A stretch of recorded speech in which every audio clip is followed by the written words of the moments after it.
Aruna Ramchandra Shanbaug versus Union of India, एक ऐसा case जिसने आर्टिकल 21 ऑफ इंडियन कॉन्स्टिट्यूशन और यूथनेशिया से जुड़े लॉज को इंडिया में एक नई दिशा दी।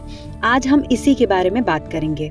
यूथनेशिया का मतलब होता है ending life to relieve unbearable suffering. जब एक इंसान मेडिकली ऐसी कंडीशन में पहुंच जाता है जहां से ना उसकी कंडीशन सुधर सकती है, ना रिकवरी की कोई पॉसिबिलिटी होती है, तो उसकी लाइफ को डेलिबरेटली एंड करना यूथनेशिया कहलाता है। यूथनेशिया मेनली दो टाइप का होता है। पहला होता है एक्टिव यूथनेशिया और दूसरा है पैसिव यूथनेशिया। एक्टिव यूथनेशिया में एक पेशेंट को लीथल सब्सटेंस जैसे लीथल इंजेक्शन देकर या किसी डायरेक्ट मेडिकल एक्ट के थ्रू उसकी लाइफ एंड की जाती है। अब बात करते हैं पैसिव यूथनेशिया की। पैसिव यूथनेशिया में पेशेंट को जिंदा रखने के लिए लाइफ सपोर्ट्स जैसे वेंटिलेटर, फीडिंग ट्यूब या मेडिसिन को विड्रॉ कर लिया जाता है। इंडिया में सिर्फ पैसिव यूथनेशिया अलाउड है और इसको रिकॉग्निशन मिला है Aruna Ramchandra Shanbaug versus Union of India case के थ्रू। आइए अब इस लैंडमार्क केस को डिटेल में समझते हैं। Aruna Ramchandra Shanbaug King Edward Memorial Hospital में एक नर्स थी। 27 नवंबर 1973 को उसी हॉस्पिटल के एक स्वीपर ने अरुणा पर सेक्सुअल असॉल्ट करने की कोशिश की।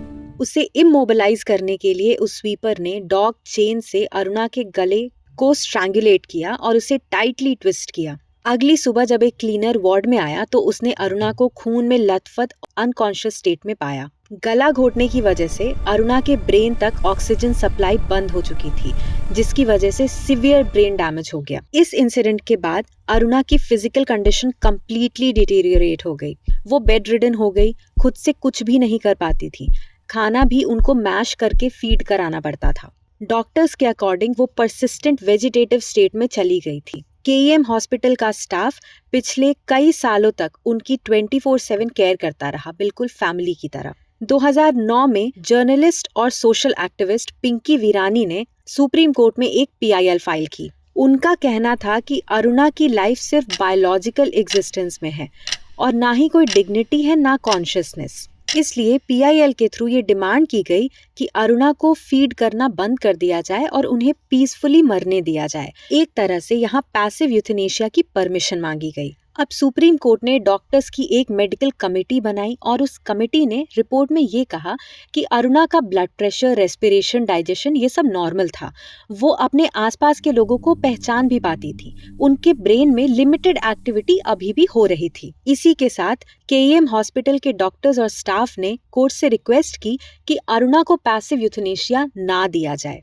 सुप्रीम कोर्ट ने अपने डिसीजन में एक बैलेंस्ड अप्रोच ली और ये कहा कि एक्टिव यूथनेशिया इंडिया में अलाउड नहीं है, लेकिन पैसिव यूथनेशिया एक्सेप्शनल केसेस में अलाउ किया जा सकता है। कोर्ट ने कुछ गाइडलाइंस ले डाउन किए।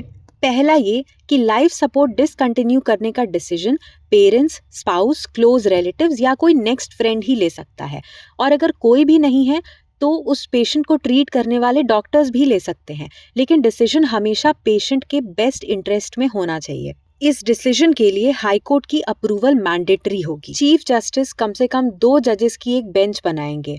कोर्ट 3 डॉक्टर्स की एक कमेटी बनाएगी जिसमें एक न्यूरोलॉजिस्ट, एक साइकाइट्रिस्ट और एक फिजिशियन होना चाहिए, जो पेशेंट को एग्जामिन करके रिपोर्ट देगी। और फाइनल डिसीजन सिर्फ और सिर्फ पेशेंट के बेस्ट इंटरेस्ट के बेसिस पे होना चाहिए।